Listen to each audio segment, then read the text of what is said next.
Good morning, Tri-City High School students. I'm Mrs. Eggins, and I'm going to be your basic ag science teacher. Let's get started.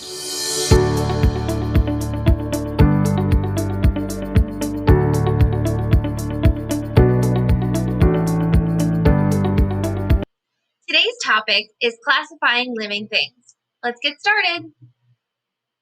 First of all, we need to talk about our objectives. We're going to be examining the history of taxonomic classification. We're going to define organism and identify characteristics shared by all living things. List and describe the 8 life processes of living organisms. Identify the 7 levels of taxonomic classification. Compare and contrast the 5 kingdoms of organisms. Identify the similarities and differences between plants and animals. Demonstrate the use of a taxonomic key to identify organisms.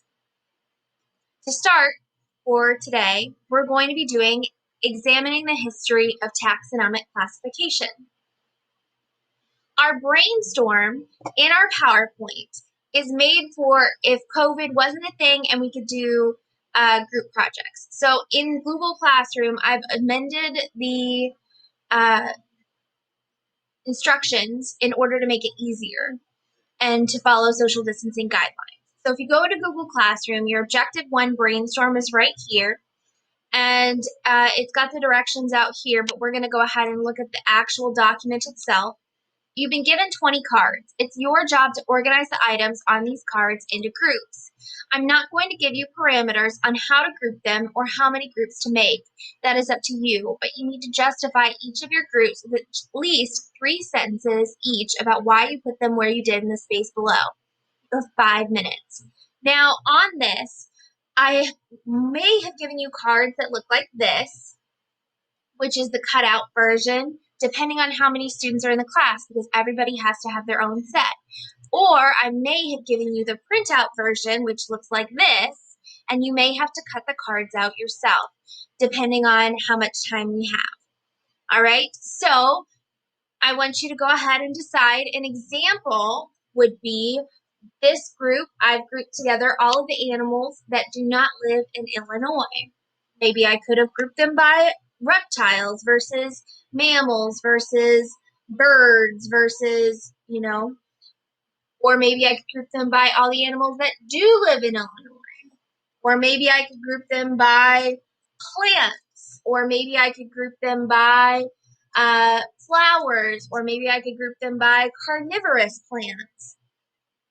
Each time that I make a new group, I have to write 3 sentences on why I grouped those together and justify why that is a group for me. Okay?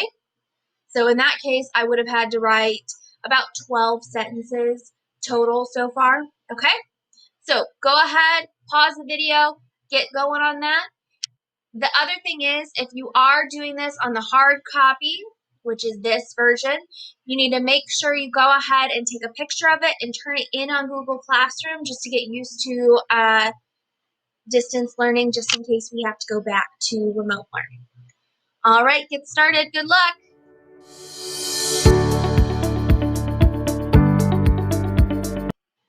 Next up on our list is our guided notes, which we can find right here in Google Classroom, listed under CLT, Objective 1 Guided Notes.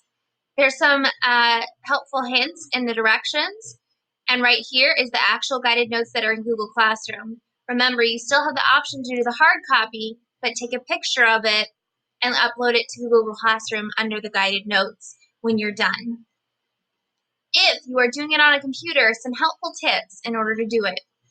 Tip number 1, make it a split screen. Put your notes on one side with the video lecture, and then put your guided notes on the other side. So how to do that? On a PC, all I have to do is click up here and drag my screen over and snap it to one side. Then it gives me the option for what other things I want to do.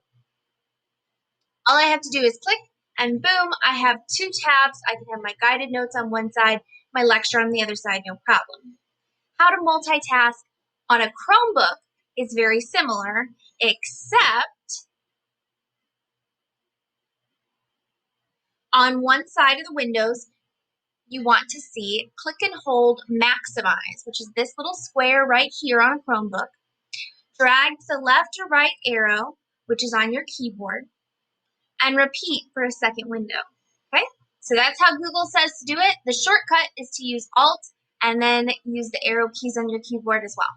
Okay, all right, so now that we know how to do that, let's talk about easy ways to write our notes if we want to type them in Google Classroom. If you're in remote learning, you should probably be typing them. But once again, if you have the hard copy notes, you're more than welcome to write them out and then take a picture and turn it in. Just make sure that it is your work and not someone else's. Okay, so easy way to type over. You double click on this red line. It selects only that red line, and then I can type the word, and boom, I'm done. And then I can move on to the next one. Okay, so let's go ahead and get into our actual notes. What is the history of taxonomic classification? Taxonomy is the science of identifying, classifying, and naming living things. The Greeks made the first attempts at taxonomy nearly 2,000 years ago, but their efforts were limited with no definite system of naming living things. In the early 1700s, Carolus Linnaeus, a Swiss botanist, developed binomial nomenclature, a two-name system of classification. Now, why is this important? Let's think about it. Here in the United States, we call that gorgeous yellow seed with a green outer coating corn. Over in Europe, if you ask them for corn, they're going to take you to wheat because it's different. The common names in different countries are different. So this binomial nomenclature system is used everywhere throughout the world.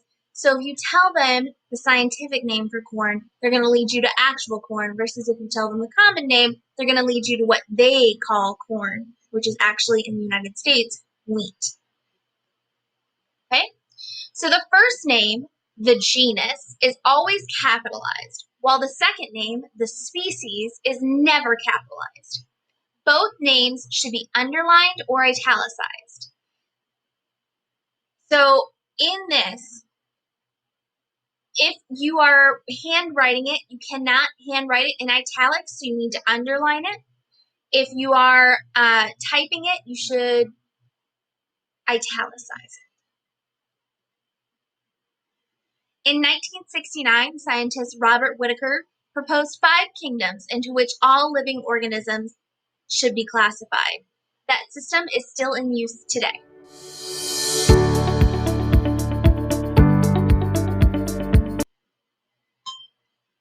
Finally, let's get started on our assessment for Objective 1. This assessment is called Linnaeus Wanted. You're going to create a quick wanted poster in Canva for Carolus Linnaeus, and the information for why you've chosen for him to be wanted. You will need to use one outside source. It must be cited on the bottom of the poster, or you won't get credit for the project because that's plagiarism.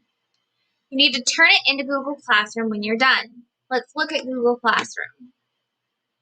So this is what it looks like, and you need to click into your assessment, Linnaeus Wanted, and view the assignment. And it looks like this. It's got those directions that I just read off the PowerPoint. There's an example as well as a rubric.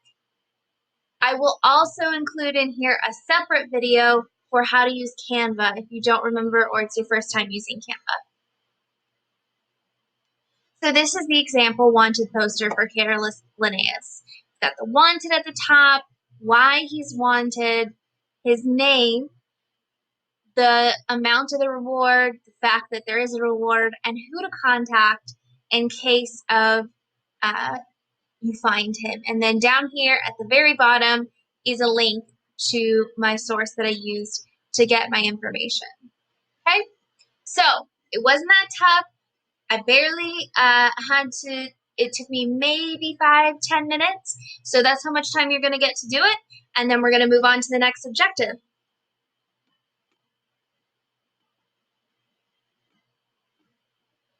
All right, so you've officially finished Objective 1 of classifying living things. Let's go ahead and move on to Objective 2. Make sure that you complete both Objective 1 and Objective 2 to maintain our block scheduling for this year.